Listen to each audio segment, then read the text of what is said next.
This news is brought to you by saint Joseph's hospital, Karuvanchal. Kerala state service pensioners union Cherupuzha unit വാർഷിക സമ്മേളനം Cherupuzha റൈനേഴ്സ് arts and ക്ലബ്ബിൽ വെച്ച് സംഘടിപ്പിച്ചു. Secretary P K. Chandrasekharan സ്വാഗതം ആശംസിച്ചു. President K M. തോമസ് അധ്യക്ഷത വഹിച്ച ചടങ്ങിൽ KSSPU സംസ്ഥാന സെക്രട്ടറി കെ. കരുണാകരൻ മാസ്റ്റർ ഉദ്ഘാടനം നിർവഹിച്ചു. മുൻ പ്രസിഡന്റ് കെ.എഫ്. ജോസഫ് കല്ലമ്പള്ളിയിൽ, KSSPU block committee member P. Padmanabhan, vice president M.K. Sarojini teacher എന്നിവർ ആശംസകൾ അറിയിച്ച് സംസാരിച്ചു. Joint secretary B. രമണി നന്ദി രേഖപ്പെടുത്തി.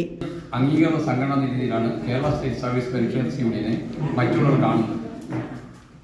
1992 രൂപീകരിച്ചതിന് ശേഷം നാളിതുവരെയുള്ള അതിൻ്റെ പ്രവർത്തനങ്ങൾ പെൻഷൻകാരുടെ ക്ഷേമങ്ങളും അവരുടെ പ്രശ്നങ്ങളും പൊതുസമൂഹത്തിലും സർക്കാരിന് മുമ്പിലും അവതരിപ്പിക്കുന്നതിനും അവരുടെ അവസ്ഥകളും അവരുടെ അനിവാര്യ ആവശ്യങ്ങളും ഉന്നയിക്കുകയും അതിശക്തമായ പ്രക്ഷോഭങ്ങൾ നടത്തി നേടിയെടുക്കുകയും ചെയ്ത ഒരു ചരിത്രമാണ് ഈ സംഘടനയ്ക്കുള്ളത്.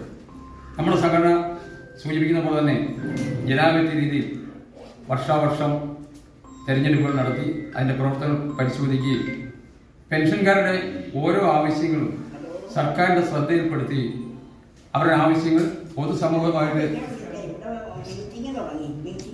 പൊതുസമൂഹത്തിന് മുമ്പിൽ അവതരിപ്പിച്ച് സർക്കാരിന് മുമ്പിൽ അവതരിപ്പിച്ച് നേട്ടങ്ങൾ നേടിയെടുത്തതിൻ്റെ ഫലമാണ് ഇന്ന് നമ്മൾ ഈ അനുഭവിക്കുന്ന ആനുകൂല്യങ്ങളും ക്ഷേമവും എല്ലാം. കേരള സംസ്ഥാനം രൂപീകൃതമായ കാലം അതിന് മുമ്പും 56 മുമ്പും രാജഭരണകാലത്തും അല്പമൊക്കെ പെൻഷൻ കിട്ടുന്നുണ്ടായിരുന്നു. ഈ ഉയർന്ന സൈനിക മേധാവികൾക്കും അങ്ങനെയുള്ള ഉയർന്ന ജോലിക്കാർക്കൊക്കെ പണമായിട്ടോ സ്വർണമായിട്ടോ മറ്റ് സ്വത്തുക്കളായിട്ടോ ഒക്കെ പെൻഷൻ കൊടുത്തുണ്ടായിരുന്നു രാജാക്കന്മാർ. അത് കഴിഞ്ഞ് കേരളം വന്നു, സംസ്ഥാനം രൂപീകരിച്ചു. അത് കഴിഞ്ഞും ചെറിയ തോതിലൊക്കെ പെൻഷൻ തുടങ്ങി.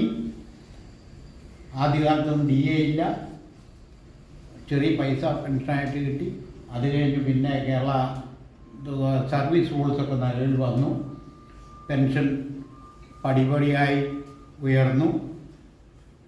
അപ്പോൾ അത് കഴിഞ്ഞപ്പോഴേക്ക് സംഘടനകാർ പെൻഷൻകാർ സംഘടിച്ചു, അവരുടെ ഡിമാൻഡുകൾ വെച്ചു. അപ്പോൾ പിന്നെയും ആനുകൂല്യം അല്പം കൂടെ കൂടി. അങ്ങനെ ഏതാണ്ട് 1987 മുതലാണ് പെൻഷൻകാർക്ക് DA തന്നെ അനുവദിച്ച് കിട്ടിയത്. ആ മെമ്പർമാരെ വെച്ചുകൊണ്ട് സംസ്ഥാനാടിസ്ഥാനത്തിൽ സമ്മേളനങ്ങൾ നടത്തുകയാണ്. സംഘടനയുടെ ഏറ്റവും താഴെത്തട്ടിലുള്ള ഘടകമാണ് യൂണിറ്റ്. ഒരു പഞ്ചായത്താണ് നമ്മുടെ ഏറ്റവും താഴെയുള്ള ഒരു ഘടകം യൂണിറ്റ്. അംഗസംഖ്യ 250-ൽ കൂടുതൽ അംഗങ്ങളുള്ള പഞ്ചായത്തുകൾ ഉണ്ടെങ്കിൽ, ആവശ്യമാണെങ്കിൽ അവിടെ യൂണിറ്റ് വിഭജിച്ച് 2 യൂണിറ്റ് പഞ്ചായത്ത് നിലനിർത്താറുണ്ട്.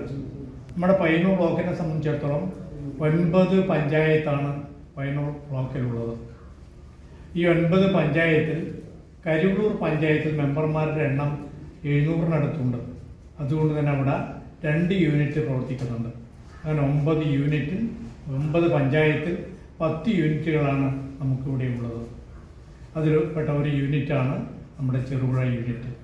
ഈ ചെറുപുഴ യൂണിറ്റിൽ നമ്മുടെ യൂണിറ്റ് സമ്മേളനം തുടങ്ങി ആദ്യം തന്നെ ഇന്ന് ആദ്യമായി നമ്മുടെ ബ്ലോക്കിൽ സമ്മേളനം തുടങ്ങുന്ന ചെറുപുഴ യൂണിറ്റിലാണ്. അതിൻ്റെ പ്രത്യേക കാരണം നമ്മുടെ ബ്ലോക്ക് സമ്മേളനം നടത്തേണ്ടത് ഇവിടെ വെച്ചാണ്.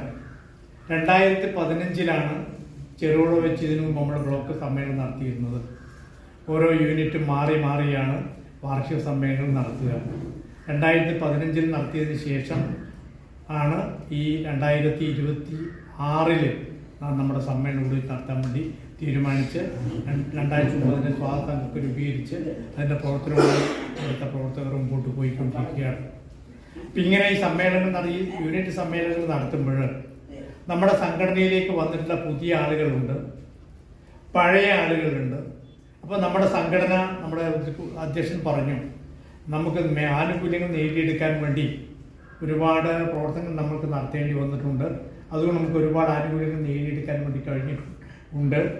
ഇന്നുള്ള ആനുകൂല്യങ്ങൾ ഇല്ലാതാക്കാൻ ശ്രമങ്ങൾ ഈ സമൂഹത്തിൽ നടന്നുകൊണ്ടിരിക്കുന്നുണ്ട്. അതിനെ പിടിച്ചു നിർത്തേണ്ടതുണ്ട്. ഇങ്ങനെയൊക്കെയുള്ള പ്രവർത്തനങ്ങൾ നടത്തേണ്ട ഒരു കാലഘട്ടത്തിലാണ് നമ്മുടെ സമ്മേളനം നമ്മളിപ്പോൾ നടത്തുന്നത്. 1992 മുമ്പ് പെൻഷൻകാർ, സർവീസിൽ തിരിഞ്ഞ പെൻഷൻകാർ പല പേരുകളിൽ പല പെൻഷൻ സംഘടനകളായി പ്രവർത്തിച്ചുകൊണ്ടിരിക്കുന്നുണ്ടായിരുന്നു.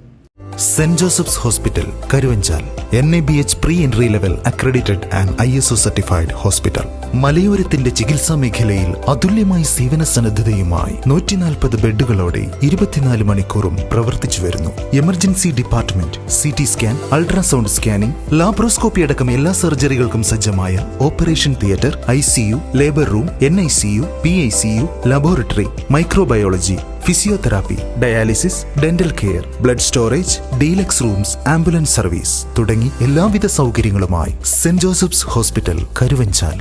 ഫോൺ 9400 062 912.